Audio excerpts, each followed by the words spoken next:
So what I'm going to talk about today is kind of an experimental design for detention pond. So we heard a lot about the not so good dry detention pond, the much better wet detention pond.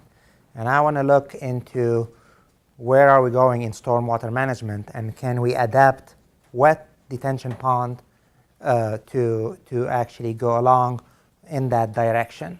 So I want to talk a little bit about stormwater management, and I know a lot of you know a lot about it, but basically address the issue of stormwater management in urban areas as a result of urbanization. And so in natural systems, when we don't have any impervious area, the stormwater management goes like this. A part of the water is intercepted on trees.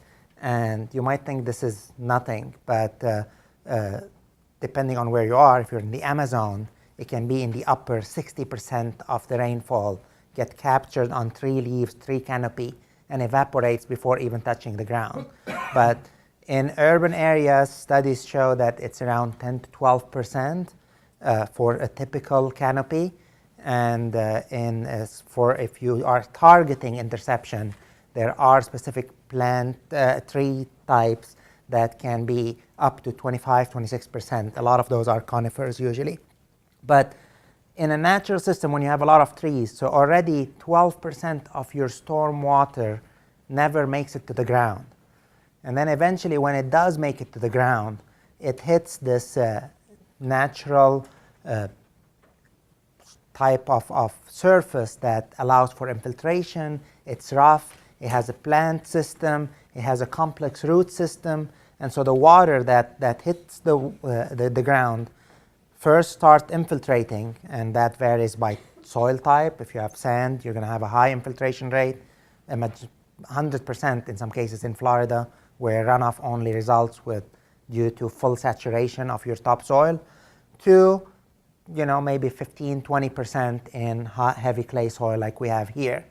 But whatever even doesn't infiltrate and start flowing with the slope toward the water body is hindered by your root system, hindered by the roughness of the ground, and so it encourages and forces more and more infiltration and evaporation at the same time, evapotranspiration. And by the time that water is supposed to reach your nearest water body, it is a minimal, very, very, very small amount of that original runoff that fell.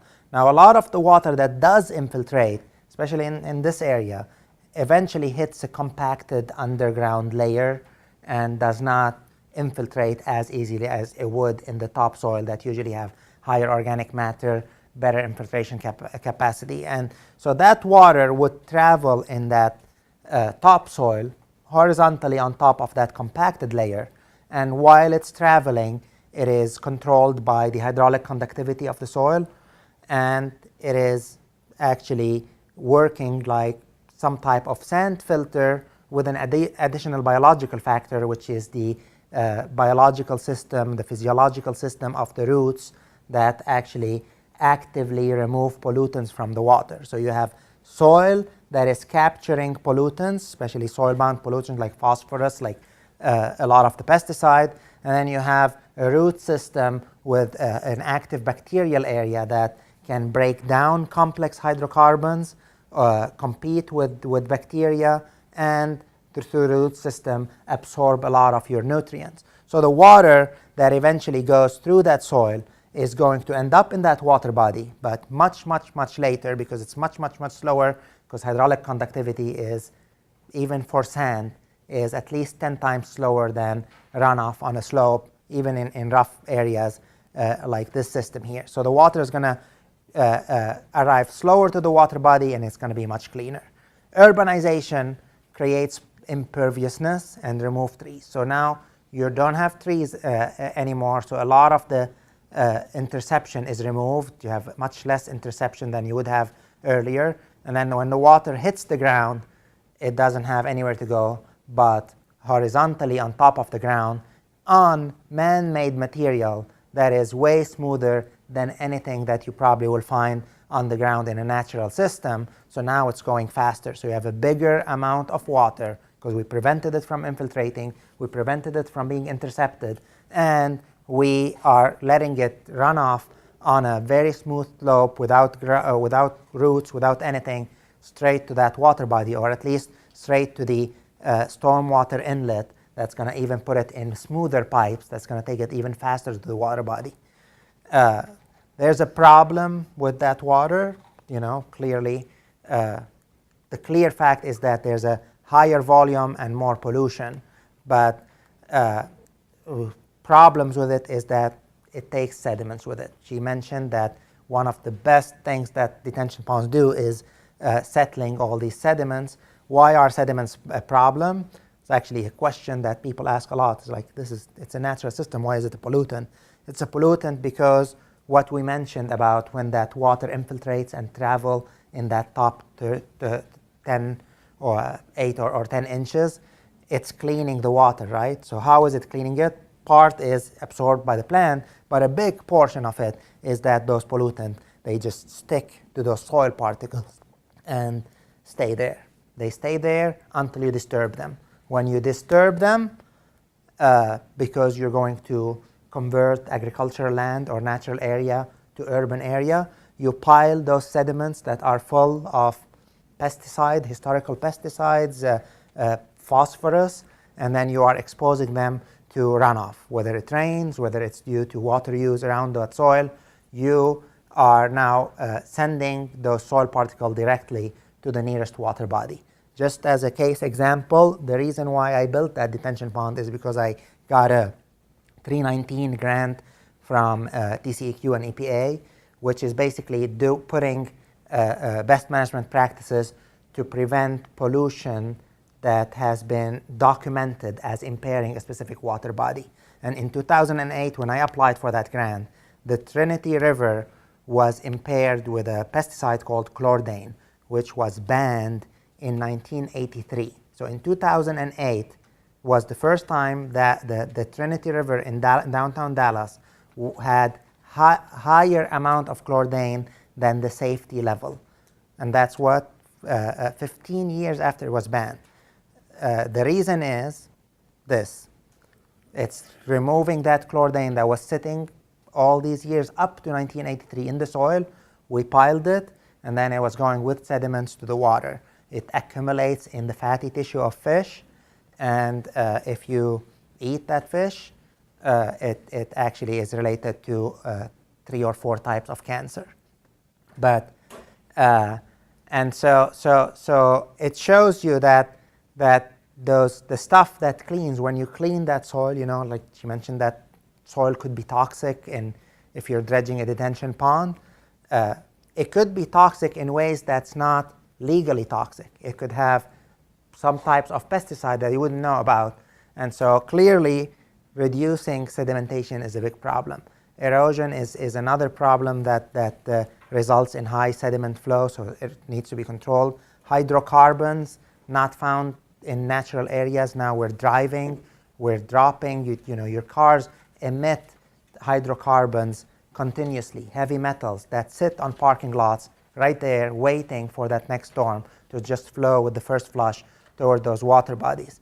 Fertilizer, when they end up in the accumulating water body, the receiving water body, they can result in a algal bloom, increased in growth of algae that can cover the top of the lake. As those algae die off, they use up the oxygen, this dissolved oxygen that is in the water. Once that happens, it can result in fish kills and severe problems for that water body. The volume issue, so we've addressed the sediment issue, we've addressed the fertilizer issue, the nutrient issue.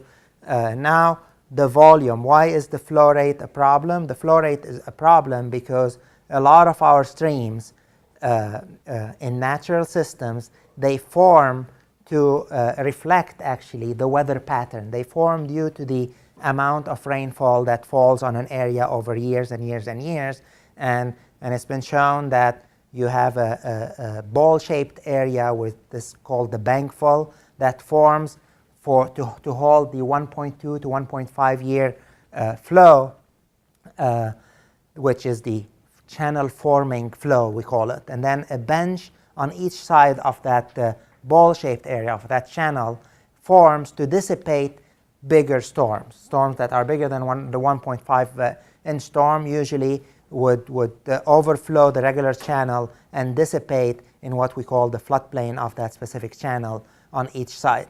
Now, when you urbanize an area, what you're doing is you're doing a complete weather change, complete historical rainfall change in a very, very short period of time, 3-4 months, a year for a whole city or something, or a bit more. But basically, this shape will have to accommodate 2, 3, 4 times the flow that originally formed it in this shape, and it cannot handle it, and you get the sequence of events that result in the deepening and widening and having streams that look like canyons.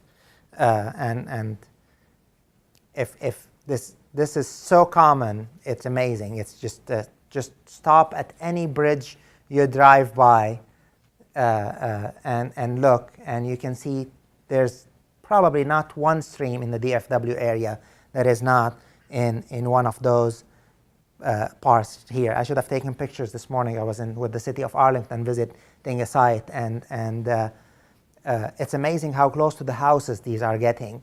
And once you are in that shape, it takes a lot of work and a lot of time to get it to restabilize again, whether lower or reform it on the top. But it's a real problem, and it's going to cost a lot of money very soon. This is the fish kill I was talking about. We had one lately at Lake Granbury, and this is an old picture, but I was presenting this a couple of weeks ago, and the watershed coordinator for Lake Granbury was in the audience, and he said they still have those on a regular basis, not as big as the large one that happened in 2006, I think, or 7 right here, but they're having fish kill on a regular basis, and they can only attribute that to polluted stormwater getting into that lake. So basically, the new look into managing stormwater should include better management at the source. So if the source of pollution is chemicals, irrigation in lawns, and we need to look into reducing this, but we need to also reduce that stormwater volume as well as reduce the contaminant content of that stormwater. And now, since those are very, very difficult, we need to also take an additional action at the receiving water bodies and protect those systems, whether they're riparian zones, coastlines, and just use filter strips and riparian restoration to prevent, as a last defense, even after we take action to do these 3 steps above. And so the concept of low impact development was developed based on these 2 things right here, that volume and contaminant content need to be reduced, and that the best way to do it would be if it's a decentralized system, small systems that are located in your backyard at a small development, maybe a lot of them will eventually act combined to reduce the runoff and improve the water quality. And typically, LID, we're talking about green roofs, we're talking about bioretention, we're talking about permeable pavements, we're talking about rainwater harvesting. These are the typical low impact development practices. And those 4, they're clearly address volume as well as water quality issues in both cases. Now the question is, what about detention ponds? So detention ponds have been a best management practice way before the term low impact development was ever developed. There was detention ponds. I actually was a postdoc in Florida for 5 years, and I worked on detention ponds that were built in the late 70s and early 80s. And that's because they had a serious problem in the amount of volume that was, or flow rate at least, that was going to their streams and destroying estuaries, which are a treasure in that area because they're the source of tourists and therefore source of money. And so agricultural production, which was based on dewatering the ground and pumping it into the river, was destroying the ecosystem, which again is a direct connection to the tourist business in that area. And so their solution was detention ponds, both kinds, wet and dry, and they're everywhere. And so I worked on those and then came here and started working on low impact development. And part of the grant that I was mentioning, the TCEQ EPA grant, was to look into, are there ways, I'm going to skip those since she talked a lot about those things, but I started thinking about, can we do something so that the detention pond, the dry detention pond reduced the peak flow, and that was its main business. And now the wet detention pond actually is actively treating water quality and reducing the risk of flooding. Question is, can we change the design in order to increase retention, so reduce the volume that leaves at all, and can we increase the water quality treatment capacity of these detention ponds? And these are things that I'm targeting, and increasing the detention time, increasing the retention volume, increasing the vegetation around the detention ponds. But I wrote this before I saw her presentation. So those wet detention ponds, they're actually what we're talking about. Increasing, having a lot of vegetation around a detention pond that is not Bermuda grass that you mow every other week. Like, it's serious vegetation that will be an active part of the treatment system of the detention pond. A lot of the detention ponds that you see in the Houston area, at least, they look like boxes. Really, they're very steep slopes on the edges, and they look very ugly. And one of the ideas is, why don't we try to imitate natural systems in designing detention ponds and make it aesthetically more pleasing, which again, she covered this a little bit. And then finally, put it as a part of a treatment train. So use several low impact development, thus reducing that 100-year, 24-hour storm before it gets to the detention pond. And then your detention pond, you'll have to design it to be a smaller size already. So you would never have to design a pond to retain most of that volume, or detain it at least for a part, because you're going to be retaining it all along in your rainwater harvesting from your roof, in the bioretention, in the median of your parking lot, maybe in the permeable pavement of your parking lot, and then eventually whatever ends up in the pond will be a big fraction. It's still going to be maybe 7 out of the 9 inches, but 2 inches can make a difference in the cost for construction of that system. So how can we increase detention time? And so the idea we came up with for increasing the detention time was to, instead of designing it as an oval or a square, is to try to design it as a meandering stream. That's one thing. So it's to have that water, make it travel the longest distance that your land area allows you to put, rather than just select an area at the end. So that probably would involve thinking about it as the development is being developed, if this is a new development, so that it can be fit within the design while not reducing the size of area that's available for buildings. Create a bench, and again, that was covered in the wet detention pond, but it's very good to have a bench closer to where your water level is going to be, so you can grow plants on it, and as a result reduce the potential erosion. But also, when you got those bigger storms, this water will be flowing through vegetation and take up more nutrients increase the water quality effect of your detention pond. And so how is it different than a detention pond? Basically, the main difference between what I'm talking about and a detention pond is the liner. Now we are in a Group D area, but in reality, based on our experience, when we dug up our detention pond, the infiltration, even though we went down 12 feet, we actually removed the clay and we got to some of the calcareous soil at the bottom, and the infiltration rate on those was much higher than the two numbers she mentioned that are the minimum acceptable for a wet detention pond. And that's what we wanted, actually. It would have ruined my whole project if my infiltration was very low after I dug it out. Because what I wanted is to test the effect of having all the water infiltrate rather than sit and then be replaced, and see how that will affect overall the water quality of the system. Now,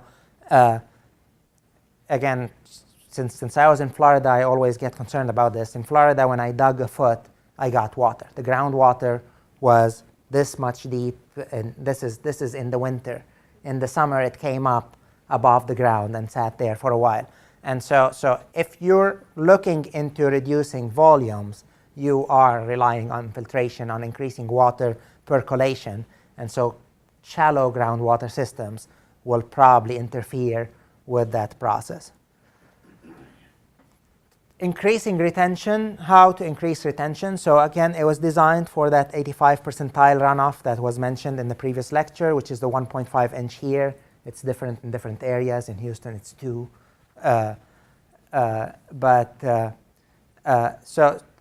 It was designed to retain that volume like a wet detention pond, but also to have at least part of it infiltrate completely before the next storm comes in. And so it was in the majority of the cases, and I'll show you a little bit of the results, whenever we got rainfall into the detention pond, the water eventually completely disappeared through infiltration mostly and partially through evaporation before the next storm. The other thing is, by designing it to be meandering and increasing the travel time, we actually had a system that actually is made of bioswales on the upstream and a retention area on the downstream. So actually, in the process of collecting the water, we had a lot of the water infiltrate or evaporate before it even sat and was retained. And also sedimentation increased in the process as a result. Increased vegetation, so we did the cross-section to look like the stream that I showed earlier, with a floodplain at least on one of the edges, not depending on how much size we had. So we had the floodplain, and then we had a channel bowl area in the system. And that floodplain part was intended, still is intended, partially has been planted. We're still in the process of improving our detention pond. But the goal is to have this fully vegetated so that, one, it reduces any potential erosion from the side, and two, it contributes to the water quality treatment performance of the detention pond. And also the side slopes above that bench area was also vegetated to reduce the erosion and also increase the biodiversity of both plants and mosquitoes, insects and wildlife, so that we reduce the occurrence of mosquitoes, if we ever had them. And eventually, I'll tell you in a second why we probably won't have mosquitoes in that system. Other things that we considered was to look into what type of landscape would be acceptable to the public. Now, we were limited in funds, and so our idea of what's acceptable to the public might not be really acceptable to the public. But then that's why I'm a researcher. I get to do things like that. But basically, we used native plant seeding mix, and we sprayed it all around. And it's going to take some time to grow, and probably will make the edge nice and beautiful in time. But if this was a contract commercial project, there is no reason why it couldn't be fully landscaped during the construction, at the end of the construction, so that it looks nice on the day you deliver the project to your client. There are plenty, and I'm mentioning here native seed mixes because this is what I used, but really if you want to look at what type of vegetation system you want to use in your detention pond, just go look at the stream restoration manual and look at what they do for revegetating the riparian areas of newly restored streams. They use all kinds of methods. They plant, they do bare root planting, they do sticks, they do seeding, all mixed up together. So when they deliver it, it already is looking nice and has a lot of trees. But then 2 years later, a lot of the seeding, a lot of the small, I can remember just the small sticks that you take from the trees would have grown. And so even though it was already in acceptable form by the time you deliver your project, it is a growing natural system that will eventually even look more and more beautiful based on the selection of plants and native seed mixes that you make. Again, we only did the native seed mix spreading, and we were told by actually some NRCS folks that visited that we should expect all those seeds to bloom and to grow in their size in a period of around 3 years. So again, if you're only using this, it's not going to look as manicured and fancy as the neighbor wants, but that you don't have to do that. This is what I did. This is how my detention pond looks. This is the campus where all our buildings are, and runoff comes from 2 parking lots. One in the back right here that goes into a pipe from this side, and then there's a parking lot right here that goes into a bioretention area, and the overflow of the bioretention area goes into the detention pond. The outflow weir is right here. It's designed to retain a 1.5 inch storm from the watershed in this location right here. So from this point on, the elevation of this point right here is equal to the elevation of the bottom of the invert of the weir.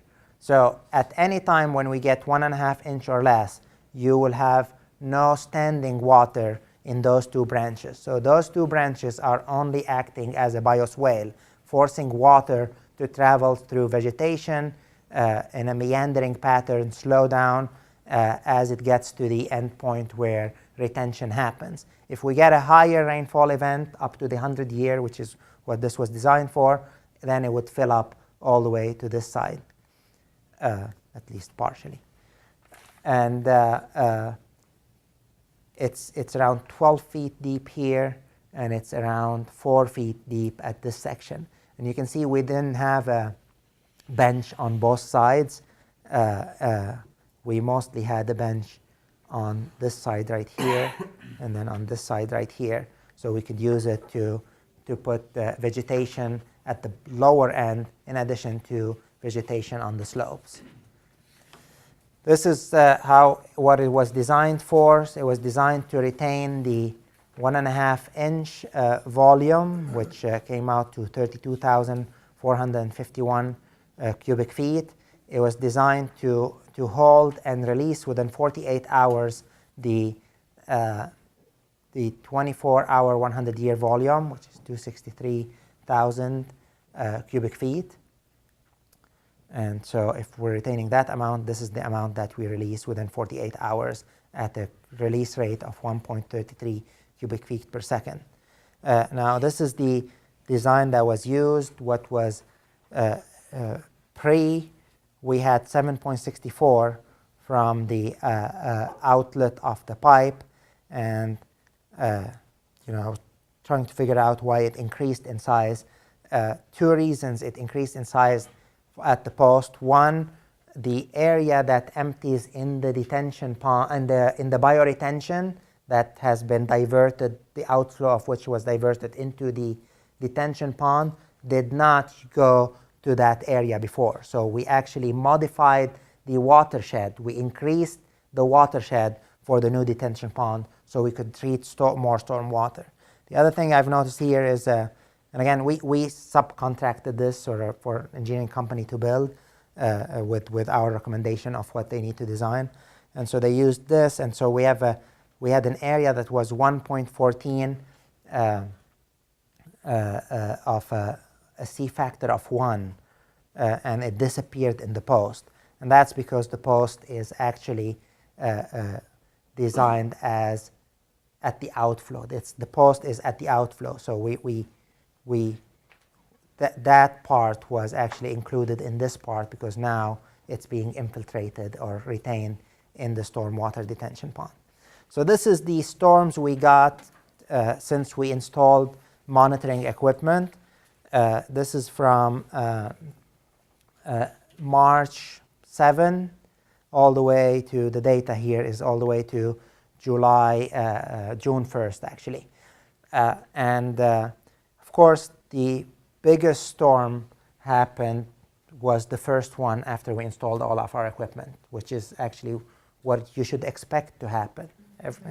And sure enough, our monitoring equipment was not set up right at this time. So this is the only storm that resulted in an outflow, and we don't have data for it except how much water came in.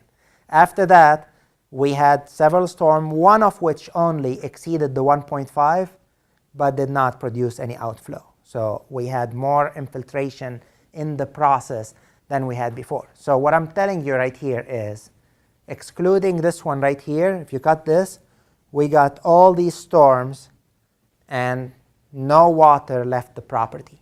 It just all infiltrated. And most of those storms, the water stayed in the pond for a maximum period of 2 weeks, a little bit shorter on regular. Regular was 7 to 8 days.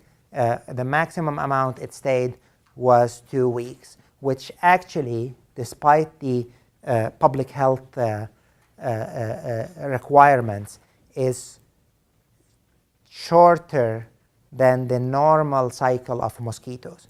But nonetheless, because of the increased vegetation, because of the increased diversity in vegetation mostly, because we don't mow our yards despite the constant request from the maintenance crew of the center, we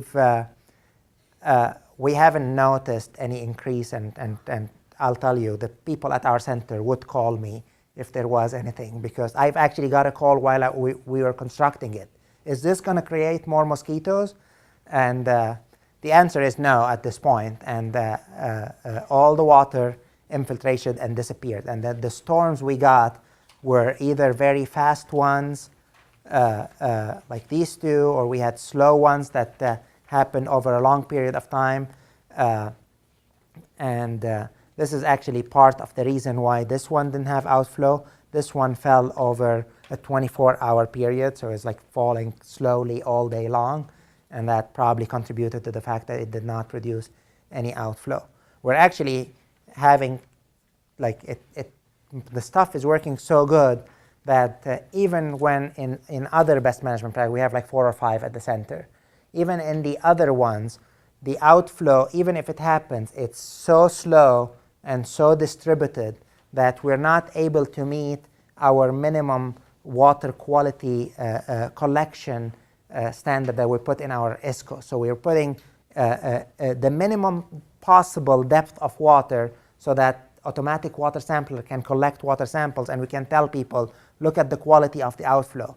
But it flows so slowly, all those bioretention, all the green roofs we have, our permeable pavement, all of those, they flow so slowly that we are rarely able to collect water quality samples. We can measure volumes, but we're not able to collect water quality samples from the outflows. From the detention pond, excluding that first storm where the ISCOs did not work because we were learning how to have them working right at that location, we had 0 outflow. And this is the inflow water quality.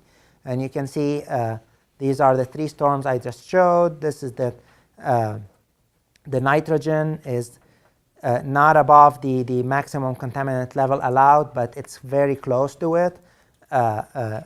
Ammonia is in general low. Total nitrogen is not very low, but and TSS is high. All of those are in general, not those, all the storms that we got, all of these as compared to ambient water quality numbers that TCEQ puts out, they're all higher. So the water quality, because it's coming straight from this parking lot, is very bad, basically. But all of this disappeared in the detention pond. So nothing left the property, 100% removal of everything. But that's not the number we expect. This is just 8 months of data we showed you here. Over 2-3 years, we're bound to have many storms that are above 1.5 inch. And that's how eventually we can get a number and say, well, this type of detention pond treats 80% of the volume on average. But hopefully this year we'll get many events above 1.5 so we can confirm this number. This is a few of the pictures. So now imagine yourself in the field, because the people who took the other training got to walk here and then go home and have chiggers. So so this is what you need to, so at home, go run and then scratch your feet. You know, it's like, but this is, here you can see this is a picture taken where we have the meander. This is the one of the arms that's flowing in, and this is the other one is in this direction right here. This is where they meet, and this is where the retention starts. And you can see we have a large meander that forces the water to travel a longer distance, and we are getting in the non-retention part of the detention pond, we're getting vegetation growing, you know, visiting vegetation. We didn't plant anything inside the channel, but it's forming and becoming more like a typical bioswale or at least a grassed waterway. This is the edge of where we've put erosion control blanket, and then we broadcasted our native seed mix, and we have a lot of our native seed mix grown, but a good portion of the plants you see here are volunteer water treaters that came with the runoff. There, a lot of them are weeds at this point, because the vegetation is establishing. Again, that's what we're doing. If you are doing you're paid much better than TCEQ pays you for research projects. You can go ahead and put nice landscaping on the edge. I actually like this wild landscape look for this system. And if you are standing anywhere, even you're standing right here next to that sign, you really don't see a lot of the pond unless you come to it. So from the road, which is not that far from the parking lot, you only see that vegetation. You do not see you know, this empty soil pit. This is the August 14 lecture, people learning. This is the inflow of that arm right here. So this is that arm. So we're right now at that inflow, which collects the largest amount, because this one does not go through a bioretention area, and it actually has the largest watershed area. So it's all the back parking here, the oval, and actually the roofs of these 3 that have downspout that flow into that parking lot and eventually end up in this section. And I don't know, it's not showing. This is where we have the monitoring equipment. This we have a solar panel, a car battery, and an automatic water sampler that actually is fitted with a bubbler flow meter.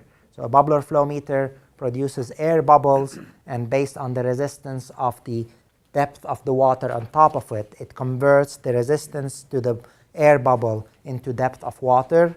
Knowing your pipe size and the slope of the pipe, you can convert this to flow very easily.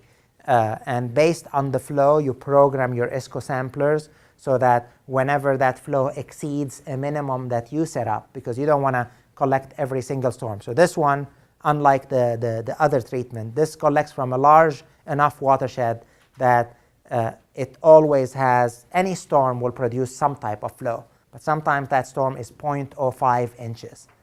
0.05 inches has no value. It's not really worth collecting data for. So we programmed it such that it will only collect water samples if the depth of water exceeds 0.08 or 0.09, actually more, 0.14 inches of water in the pipe, which, you know, I'll have to go through the whole calculation, tell you how much is this in rainfall. But basically, you can program it to collect whenever you want based on the flow you want.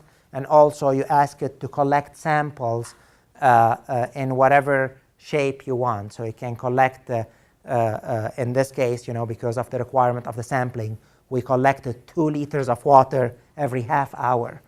And that's how it was programmed. You only have to come back the next day and collect those samples. And there's 3 or 4 companies that sell them now. When we started working at this site, there were 1 or 2, and now there's more. So good competition, may be cheaper. Here's the ISCO sampler, the battery, the solar panel, and this is the V-notch weir 90 degrees that we use at the outflow.